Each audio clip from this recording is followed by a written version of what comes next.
Hi! This video is going to feature a very unusual way on how to use graveyards, cemeteries, burial sites in your horror role-playing games.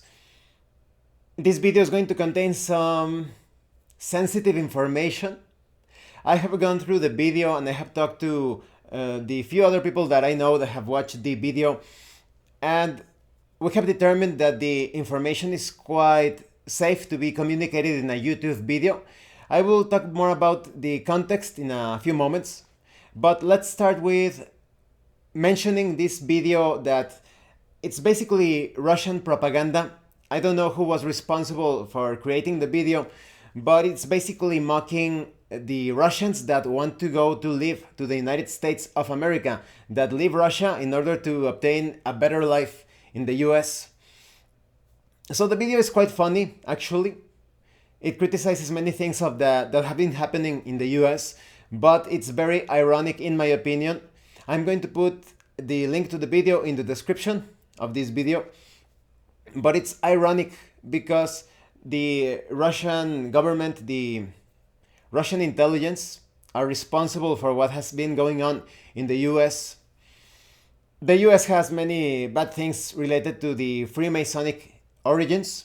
I'm also going to put a link to my review of my video of my questions and answers video, where I talk about a few things related to this. But the Russian intelligence has been responsible for many of the things that have happened in the US. I'm going to put a link to a video by an ex-KGB agent. A lot of you already know about him. You will find it very interesting. He has many things to share about what has been going on recently, explaining the current madness. So let's continue with this particular horror-related video.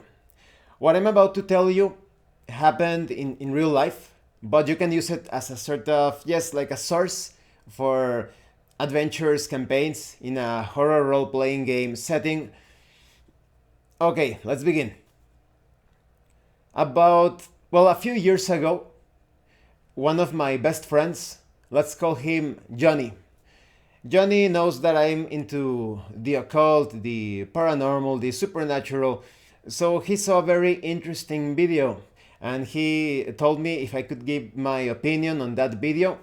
He shared the link with me and I started to watch this video. Now, this video contains some information that is probably not in the interests of the tyrants of the world, not in the interests of governments, different religions, the corrupt corporations, the different intelligence agencies, because this video, although it doesn't contain some things that merit the video being taken down or that serves as an excuse to take down an entire channel, I think that the one who uploaded this video, because he had already uploaded other videos with sensitive material, I think they used that excuse to remove his channel entirely.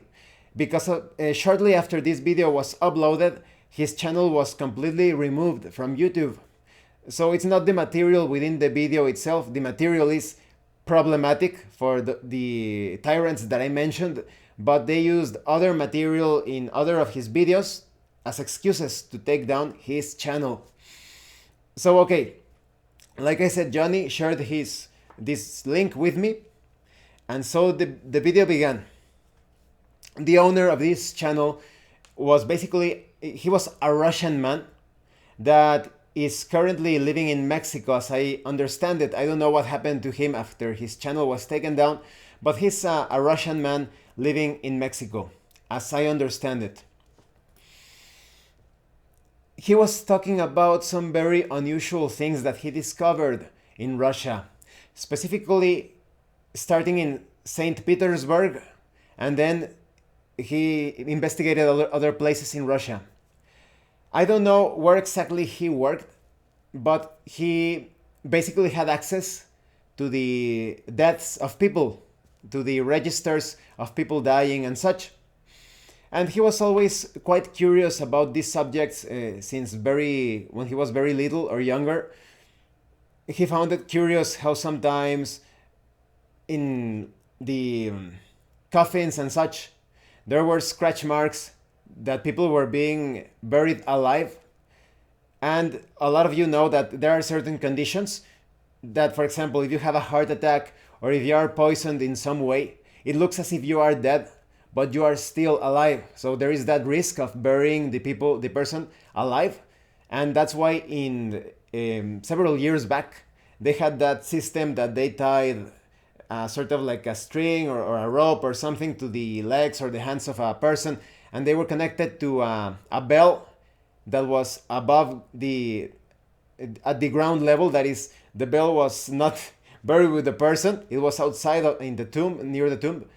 And so if the person was buried while actually being alive and suddenly woke up and started to move around, the string or the cord or the rope would be pulled, and so the bell would make a sound, and anyone nearby, the graveyard, the gravekeeper and such, would know that the person was still alive and they would be able to rescue that person.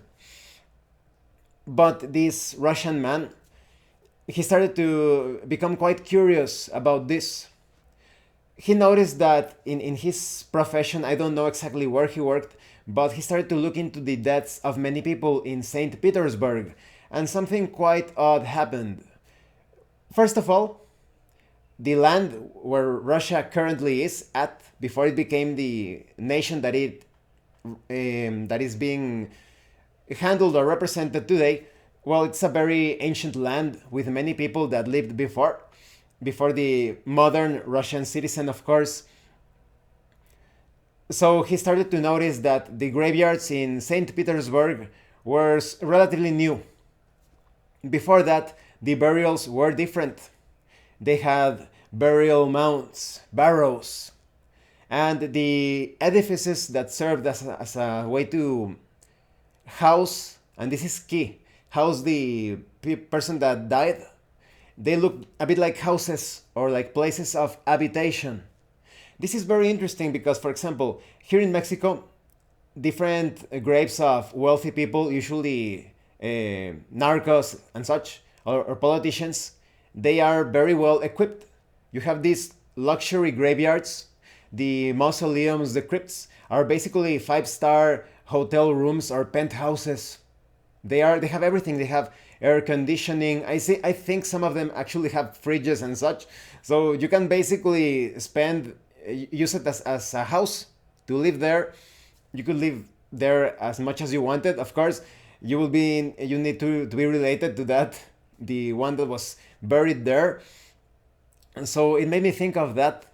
So this Russian man started to look at the different barrow mounds and the burial mounds and such, and the different like crypts and mausoleums, and they look like a place where you want to store a sleeping person. And so he started to think more. This is very dangerous for governments. They don't want you to think. He started to think or to reason that bones are very difficult. They are very sturdy. They do not simply dissolve.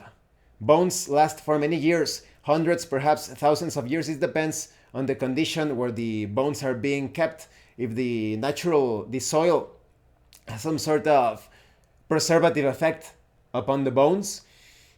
So you have some ancient findings when it comes to the bones of different cadavers. And he noticed that there weren't too many bones. If we consider that Russia, and specifically St. Petersburg, has been around for quite some time, that is, the land itself is quite ancient. You would expect to see many bones from all of the ancestors, the ancient inhabitants of that land, but there weren't too many bones. And he started to look into things, and if you wanted to have access to more records concerning the deaths of the ancient inhabitants, you actually needed the permission of the Russian government. Very suspicious. And that puts you under the gaze of Big Brother. So this Russian man, probably eventually after he carried out his investigations, he moved to Mexico, perhaps to escape. And he started to make some connections between these deaths and fairy tales. You know that in many different stories, like the Sleeping Beauty, when Siegfried awakens this Valkyrie, Brunhild, from her sleep, he started to notice, perhaps Rip Van Winkle, that there were a lot of people in those stories that went into this death-like sleep, but they are still asleep. So he started to reach these conclusions. He's also related this to the tyranny of Christianity when they first took over Russia, thanks to the Romanov mostly. The Romanov were the puppets of the Illuminati, you know, the Rothschild, the Rockefeller, all of those, the bankers, etc. So they placed the Romanovs to enforce Christianity, and Christianity started to alter the way that people were treated after they died. In ancient times, when someone died, the body was carefully placed in these mounds or burial mounds and such, or what you could consider ancient crypts or mausoleums, perhaps. I don't know the exact structures, but you are basically placing someone who died or expired in this place, like that is basically a room. In other cases, when the person was killed violently, perhaps through in battle or through disease, that is, their body was damaged horribly, perhaps you were skewered, or yes, you suffered death because of a sword that went through you, or a spear, or maybe you had a horrible disease and your organs were completely rotted away, because of the disease they were damaged. Then in that case they would not bury you, they would cremate you, they would burn your body. Now why did they do this? And here the investigation of this Russian man becomes quite interesting. In the case of burning the body, and I have talked about this in my video of the Northman. Let me write down the links that I mentioned so that I don't forget. So the plain video, the Russians mocking US. What other one? The ex-KGB agent. Ex-KGB. I don't want to mention his name because that video has been taken down a few times. But yes, definitely check it out. What other video did I mention? My questions and answers video. And now I referenced the Northman. Okay. They burned the body so that the spirit was free to once again reintegrate itself into his own family or clan. So let's say that Joe died. Oh my god, Joe died. He was killed in battle. So you take Joe and you burn him, the corpse, and then his spirit is now free. And the next person to be born within that family or clan, Joe has the capacity of reincarnating himself in his grandson or great-grandson and such, depending. That's why I said in the Northman video that the governments, the different tyrants of the world, they want you to stop having children. They create these sorts of movements so that there is no union, no fruitful union between a man and a woman, so that they do not have children. And they also attack people. Oh, this video from Really Graceful about the artificial milk. Do you know the ones that they give to babies? Really Graceful milk. They do everything possible to keep people infertile, sick. They don't want people to they don't want there to be too many people, because then people start to rebel. This has happened in different periods of time. The Black Death, they kill all of those cats that could have eaten the rats carrying the flea that caused the Black Death. They killed the different alchemists, wizards, witches, because they knew how to treat bacterial diseases. So then you had the Black Death reducing the population, and therefore there is no longer a risk of people revolting or rebelling against the tyrants. The Great London Fire and such, many cataclysms, catastrophes that happen throughout the history, they are there to reduce the population. And in current times, they are doing certain things to put things into your body so that people get sick and die. And they become infertile, of course. So they basically burned the bodies, the cadavers of people in ancient times, so that the spirit would be free and the spirit will be able to reincarnate once more. Now, what if the person dies of a natural cause? And this is rarely seen in current times. People are always dying from diseases. They die from heart attacks, from cancer, from diabetes, they die from so many things. They never reach the usual natural death. And why is that? This is an evil plan, because that way the person ends up dying from sickness and is no longer being able to reawaken. That's the posture based on the research done by this Russian man.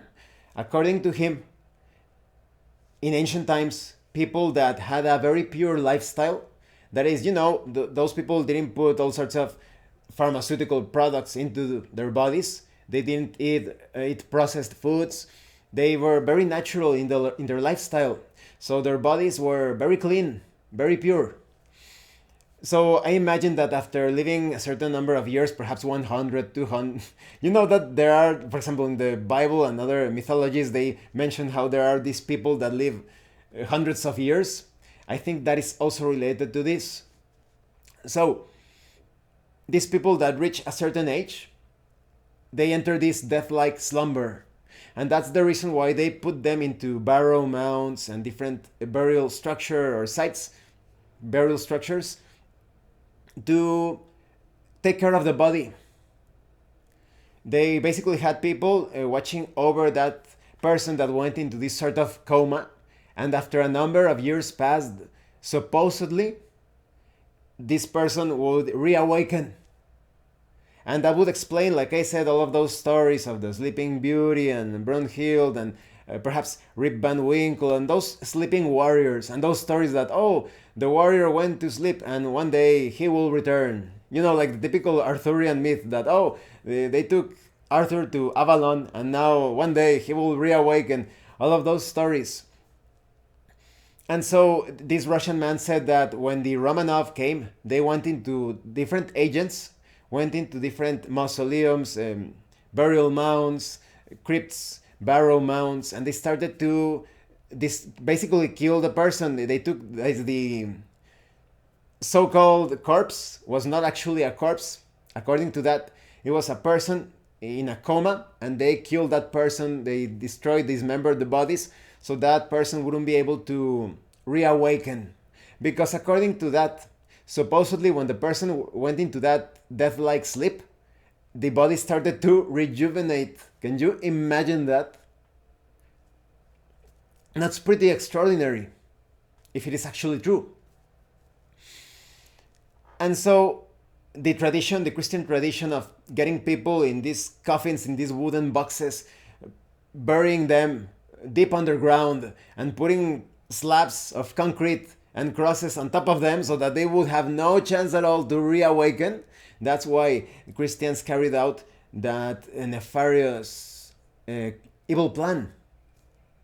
So that explains the graveyards and cemeteries. They are basically done in such a way so that if the person is buried and somehow regenerates according to that, if it is actually a body that is pure, that is not contaminated, the person would have no chance of getting out of there alive. The oxygen would run out because you are buried.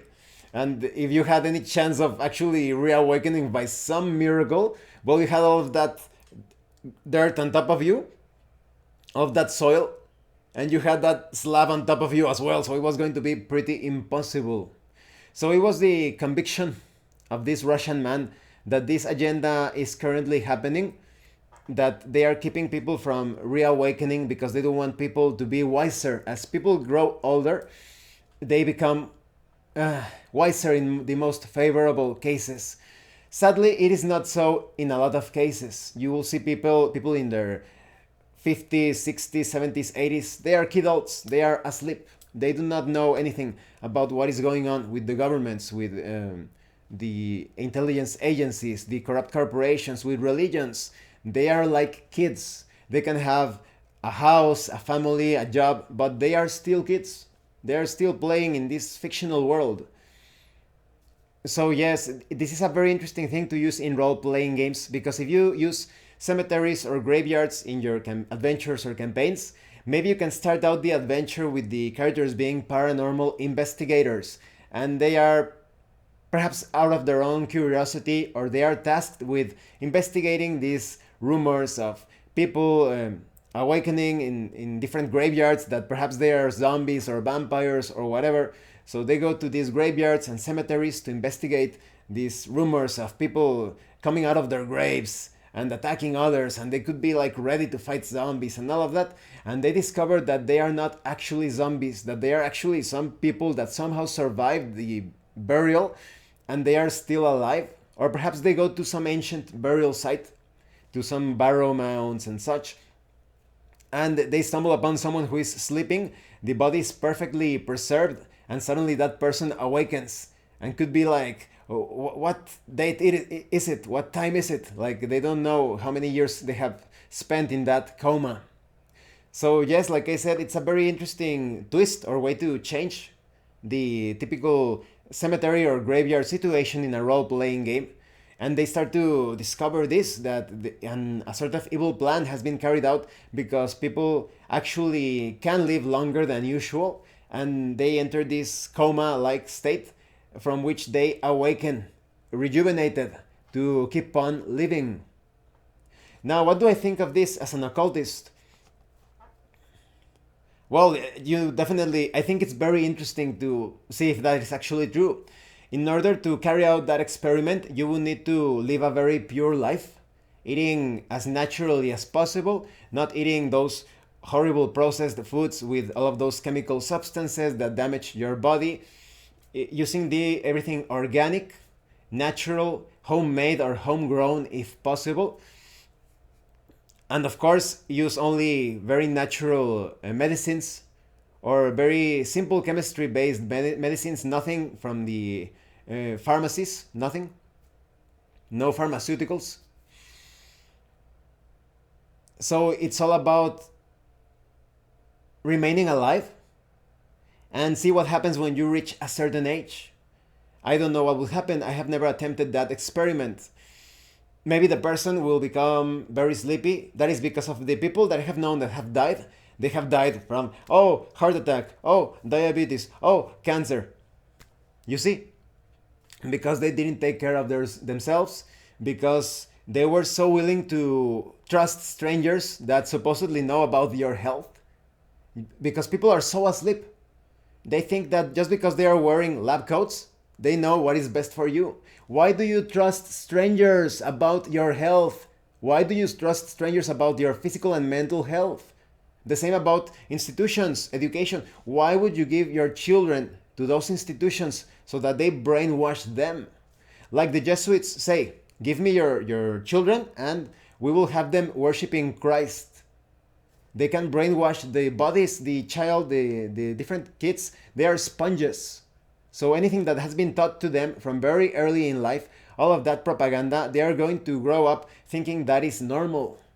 I recently heard, well, about a few months ago, I heard that in Canada, they're actually teaching them kids that a woman can get another woman pregnant if they place sperm on their genital area and she makes contact with the other woman. That's how she can get the other woman pregnant. Do you see? It's not the choice of the child. They are basically programming kids to have those tendencies.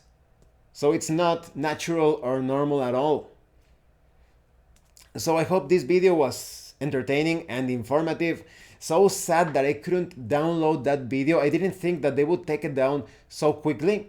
That's why when I see an important video, in most of the time, I am always downloading that video. Like my video, not my video, but a video that I saw about Aleister Crowley.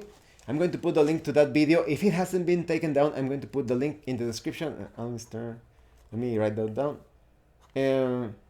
Because it points out to the relationship between Aleister Crowley and the Bush family. You know, the presidents, the former presidents. Skull and Bones. Oh, please don't fall. There are so... I can be, like I said, kiddos. Don't fall into the trick that Republicans are the good guys and Democrats are the bad guys. They are both bad guys. Or that the right and the left. Oh, the Republicans are good. The Bush family, they are Republicans. Ted Turner, they are Republicans. They are all in the agenda of